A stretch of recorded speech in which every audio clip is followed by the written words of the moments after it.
Well, so this is going to be easy breezy because we could probably chat with you for. I'm Michelle, by the way. Have Hi, you guys Michelle. No. Oh my Yeah, gosh, I'm yeah, so yeah. sorry. Yeah. This is my right hand gal, my There you ride or go. die. There you Ride or die or go. die or ride. It just Ride or depends die. on the day. I'm sometimes her left hand girl, sometimes her right Yeah, hand. whatever it takes in this business.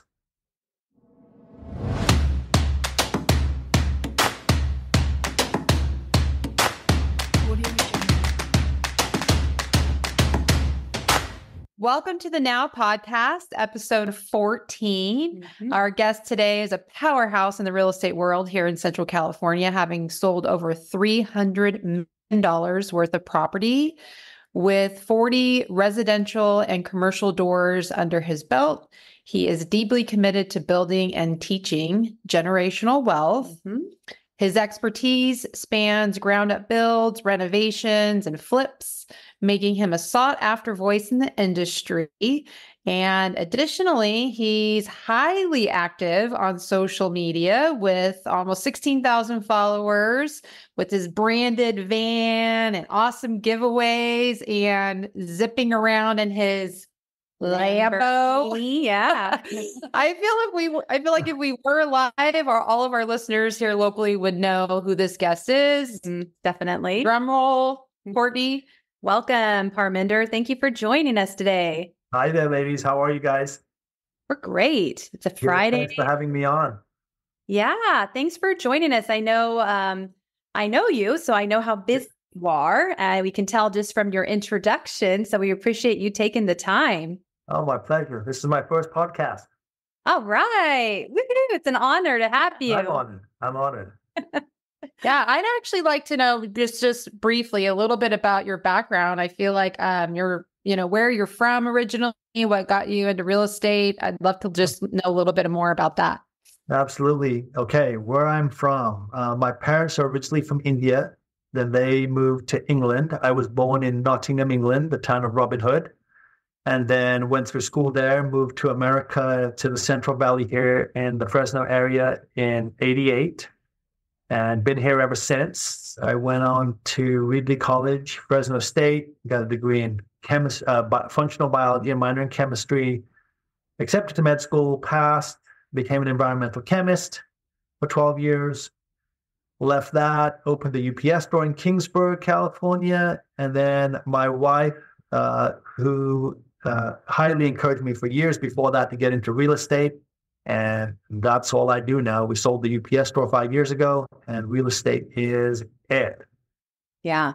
Well, I know we could go on and on regarding your production, and I'd like to focus more on how you build generational wealth and trust with your clients and kind of show some of our newer realtors what you've done. But just to kind of out of curiosity, I mean, how many deals do you do on average per year? I think in the last 3 years, I think the average would probably be close to 85, 95. High was 140. And then the last couple has been a little less. I've been busy doing renovations and personal acquisitions and things like that. So probably about 70 something in the last each year. Yeah. And let everyone know what kind of help, what support you have for that. Because I have a personal assistant and I have a transaction coordinator. That's it. Boss. And how many projects do you have going on right now, Parminder? I'd have to more than I really want to at any given time right now. I think we've got 3 that are under full renovation right now, 3 ready to go after that. And then we're actually, and this isn't normal, in this week, we're about to we closed 2 houses this week, and we're trying to close 1 probably next week. And that'll be enough for a little bit, give me some bandwidth to actually wrap those up. But I've got good support with construction and things like that. So, yeah. Wow. That's impressive. Thanks. I'm still small peanuts compared to some guys out there. I figured it out late. So that's why I really feel that telling other realtors and my own clients about this thing, about actually creating wealth. And it's surprising how many people don't know what generational wealth is. I didn't know until somebody started talking about it, and that's how these big families in America have been building across the world is somebody had to start somewhere and be that transformational character for their family. And so all my clients are my family, and all the realtors that we work with and lenders, it's, hey, if I can encourage somebody to buy something and they're better off, so be it. Right. Well, how long, or actually tell us the order. Did you become a realtor and then you realize, hey, all this advice I'm giving my clients, I actually need to listen to and do myself? Or were you investing first and then decided, hey, I think I'm going to get on the sales side of it? Exactly what you said, the first point. And that was helped so many of my clients. I'd give them the advice, yes, buying real estate's great. And it's good for, passive income, and you get tax deductions. And then I was still nervous to do it. And so I felt like a hypocrite. And having them buy real estate, they've gained millions. I mean, clients of mine are big, and like yours too, have gained millions in assets and passive cash flow. And then we just, we sucked it up and said, we got to do it too. Wow. And it's nerve-wracking. It is nerve-wracking. It's a big risk. And it's cash intensive a lot of times too. Yeah. But it is, my new saying is, and I don't think I'll stop saying is, just do what rich people do. I think our previous guest, Tahoe Tony, would say the same thing. Surround yourself around the people that you want to serve too. Yes. Yes, exactly. Wow. Especially for realtors, though, it's more important because we don't have a retirement plan. Right. There is nobody that is going to be there for you in the end. And if you're not diligent right away, and I took too many years, in my opinion, to get going, but then we're pedal to the metal now, and we are going 100% to acquire to where we want to get to. Yeah. And everybody's different. Somebody may just 5 doors is enough, and some people it may be 20, and some may be, I know one guy, his goal is 1,000 doors. Wow. Yeah. Wow. What's your goal? My goal, the short term was, I think 50, but I think I'm looking at 100 would be, really good. Well, you're already at 40, so yeah. So the 50 is real easy now. Easy in terms of, yes, when you're there. Starting is the hardest part. I remember door number 1. Then we sold it. Then door number 2, it didn't quite work out. We kept after it, and then caught a little break and just kept going. Tell us about door number 1. What kind of property was it? Where was it? Door number 1 is, we got a little bold right before we got into real estate. We bought it right before the crash, and I'm talking days before the crash. Wow. We thought we were so fortunate, and my wife said, leave it, because God will always provide. And I got a little anxious because their kids won't have houses. The houses are going up too fast. They won't be able to keep up. So there was a raffle going on, Lennar Homes in Selma. Mm-hmm. The DJ was there. They're giving away hot dogs and chips, and it was fanfare. So we got caught up in the hype. We were drawn number 12 of that raffle. We thought we were doing so well. We were blessed with a house. Well, let's say next day the market crashed and it dropped 50% of value. Mm-hmm. But here's where the lesson was. We kept it. We paid $300 a month. We took the tax deduction and appreciation. And after 10 years, we sold it after fixing it up, after a couple of tenants. We still pulled out $100,000 in equity because the loan was paid down, and put that into another rental. Mm. So you were able to leverage. Real estate, time is your friend. Time. Right. Mm-hmm. Not every investment's going to be a short-term one. No. Some you might flip, like we did a flip a couple months ago. I'm more of buy, renovate, and hold. Mm-hmm. That's more of my model, is because I'm down 54. Mm-hmm. How many cycles do I have left? So rather acquire and keep than trying to flip. But I'll do that too if the numbers work. Mm-hmm. Yeah. So what about door number 2? What went wrong there? Oh, crazy tenant. You have to become a business owner. I had a bit too much of a nice heart. It was a lady said, "Oh, I just got divorced. My credit." She was a lender. My credit shot. I've got my 2 kids with me, my little puppy, and I didn't want pets in the house. But she made a great pitch, and I shouldn't have listened. Her credit was like 400 something, and just had a heart for somebody in need. I thought, oh, she's a lender. She's in the business.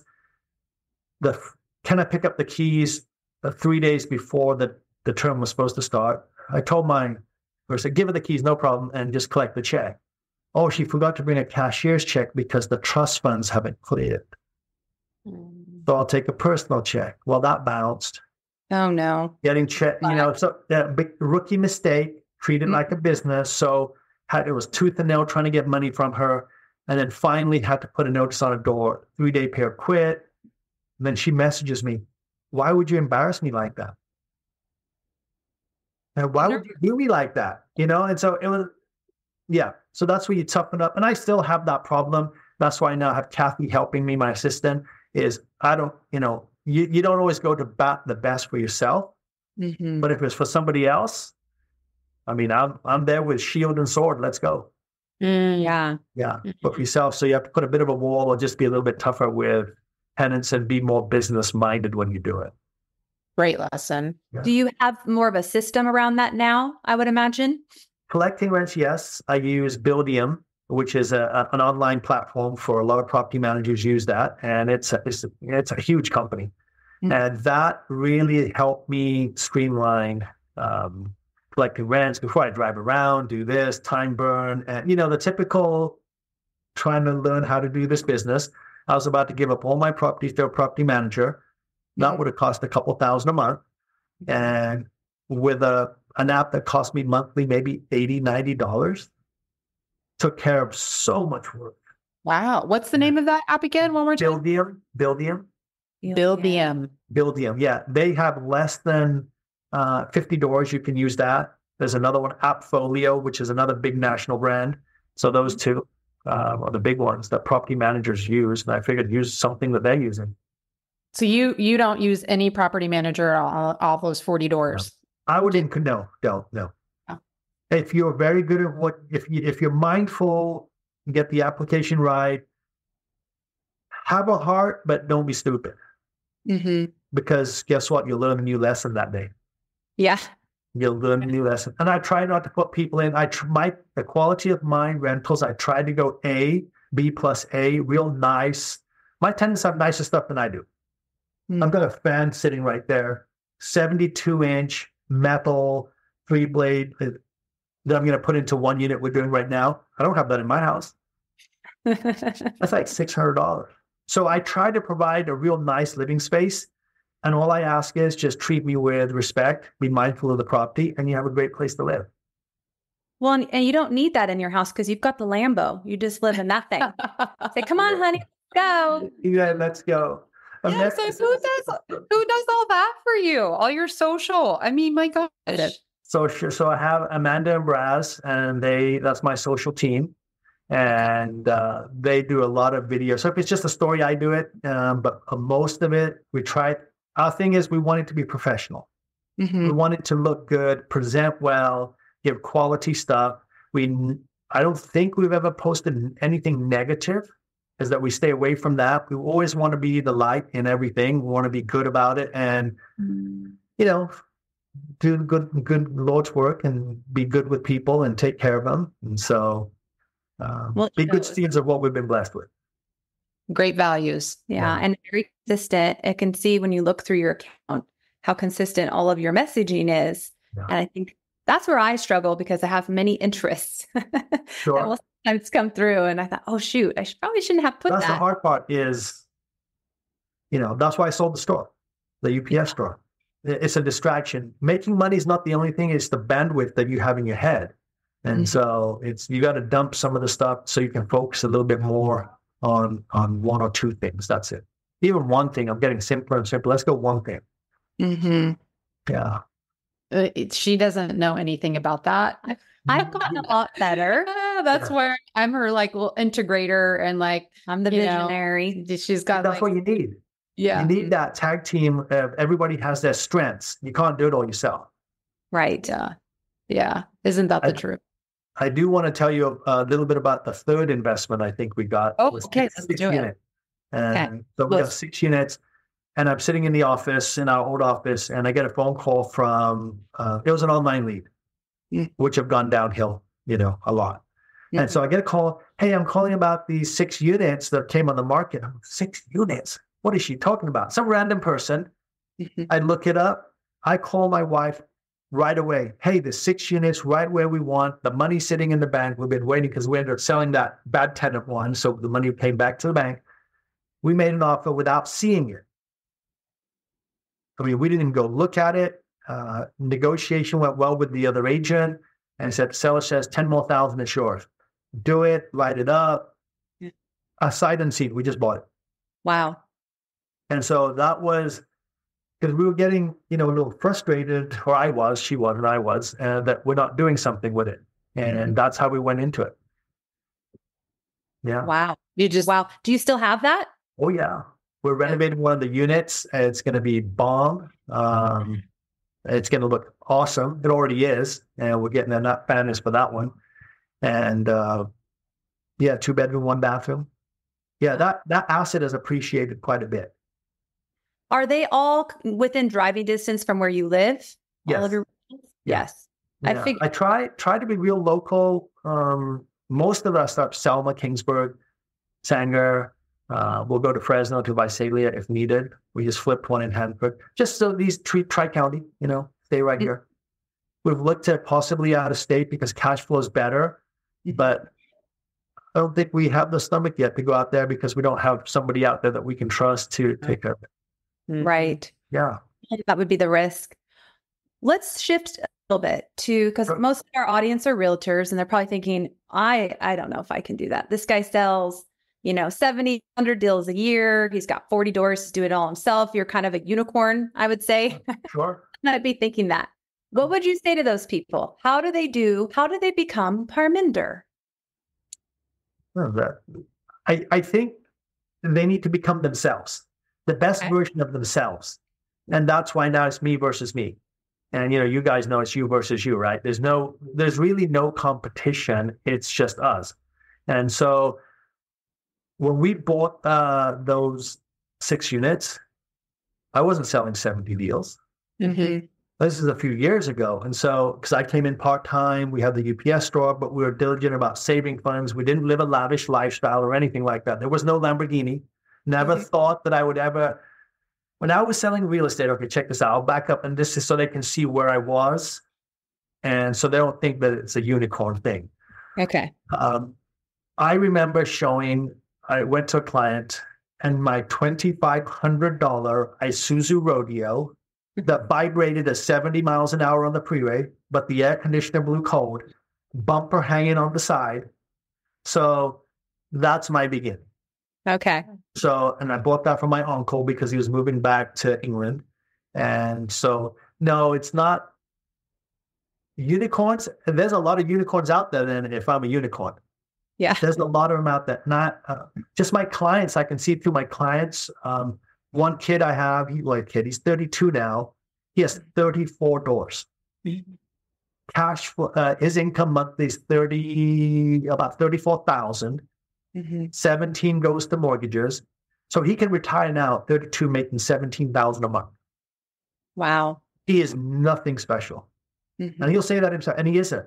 I think most people that get into this game, they realize you have to be humble about it too. It's not, anybody can do it. You just have to be persistent.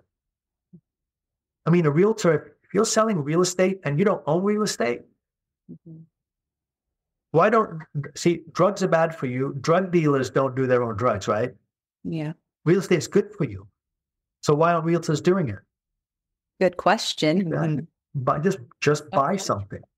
Yes. Even if you want to be a tenant, be a tenant. My assistant, Kathy, she just bought her first duplex. Oh, that's exciting. Very exciting. Yeah, very exciting. So she's transforming her family's life. Sold her house in Clovis, had some fun sitting there. Duplex came available. After working with me for a year, she knows, okay, Parminder's doing this thing. It seems to be working okay. So surrounding yourself with the right people helps.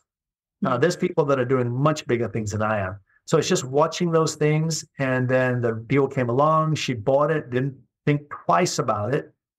The appraised value came in 40 grand higher.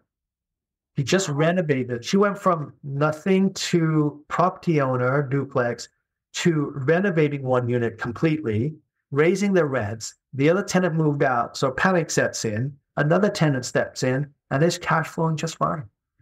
Wow. That's great. And I've seen her nerves go up and down, and she'll share, but once we have that chat, and that's who you hang around with, and yeah, it's working. She is no longer concerned about, do I have the money, don't have the money? Where's the deal? We'll get the money.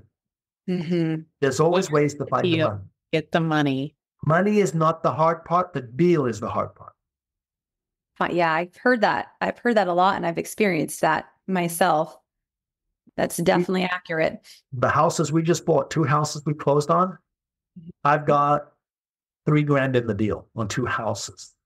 Wow. So then these things start to happen. I went to a couple of clients, and if there's people out there that have money, I'll take it from you, and I'll pay you nice interest on it.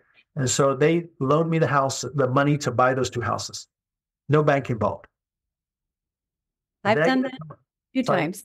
Yeah, I think some of our best deals were along the same lines. Yeah. So they're out there, and they come around. You just have to be willing to do it.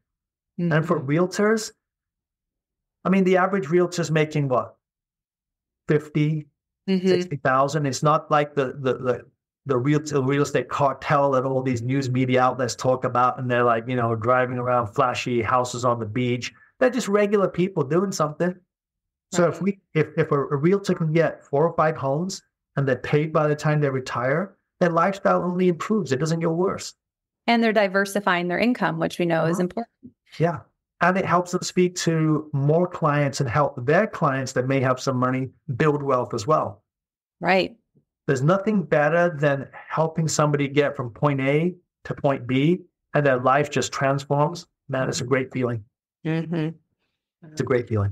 Most realtors don't have a plan to get off of we call it the transaction treadmill. So It's just they're accepting the $60,000 salary that they bring home after everything's paid, and that's a good life. And then bam, 55, 60 hits you, and there's no plan of how you're gonna make that part of your life and slow down.